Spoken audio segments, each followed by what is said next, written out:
Prince Harry and Meghan Markle have been accused of openly deriding the royal family. Royal commentator Richard Fitzwilliams discussed the string of revelations, claims and accusations against the firm and its members made since December by the Duke and Duchess of Sussex. Mr. Fitzwilliams told Express.co.uk, they pride themselves on keeping control of the narrative, although the irony is they invade the privacy of others and only have work because they are members of an institution they openly deride. They are also keen to hang on to their titles. The Duke and Duchess of Sussex have so far done, together or separately, several interviews, a 6-part Netflix docuseries, a memoir, a podcast series and a show focused on mental health where they either fully focused or at least referred to their life as senior royals. The commentator went on to consider whether to expect the Duke and Duchess of Sussex at the coronation of King Charles. In light of the blistering criticism, claims and revelations potentially damaging the royal family and its members, Mr. Fitzwilliams argued the firm may not trust their relatives across the pond.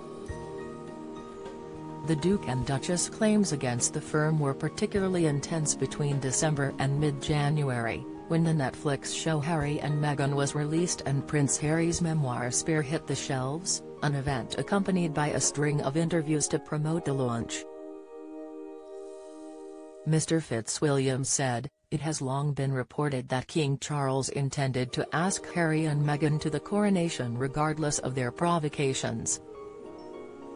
For some 6 weeks, with a brief truce over Christmas, they placed the monarchy under pressure with a series of attacks in Harry's memoir Spare and interviews when he promoted it and in their 6-hour docuseries for Netflix and their trailers to promote that. The royal family must clearly feel they cannot trust the Sussexes, anything they say could be made public." Mr. Fitzwilliams later added, "If they do attend the coronation, surely they must agree to cease their attacks, but if they did make this pledge, can they be trusted to keep their word?" Harry himself was quizzed over his decision to make intimate revelations about his family during an interview with U.S. journalist Anderson Cooper. Leading the sit-down for CBS 60 Minutes, the interviewer said, "I assume the royals would say, 'Well, how can we trust you? How do we know that you're not gonna reveal whatever conversations we have in an interview somewhere?'" Harry replied, "This all started with them briefing, daily, against my wife with lies to the point of where my wife and I had to run away from my country."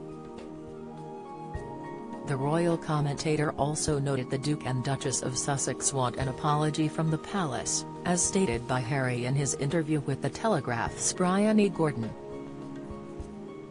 Addressing directly the royals, he said, "You know what you did, and I now know why you did it.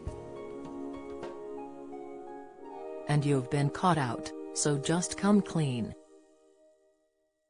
Buckingham Palace hasn't yet released the guest list for the coronation, taking place at Westminster Abbey on May 6.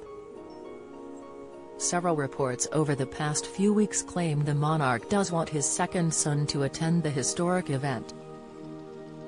During a walkabout outside the University of East London earlier this week, Charles was asked by a fan to bring back Harry. The sovereign didn't immediately understand the question, and replied, "Who?" before quickly realizing who the man was referring to.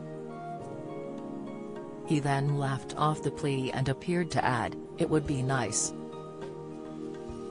Harry was asked directly by ITV's Tom Bradby whether he would attend the coronation if invited, but did not give a straight answer.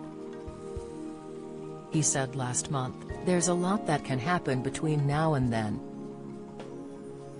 But, you know, the door is always open. The ball is in their court. There's a lot to be discussed and I really hope that they are willing to sit down and talk about it, because there's a lot that's happened in 6 years.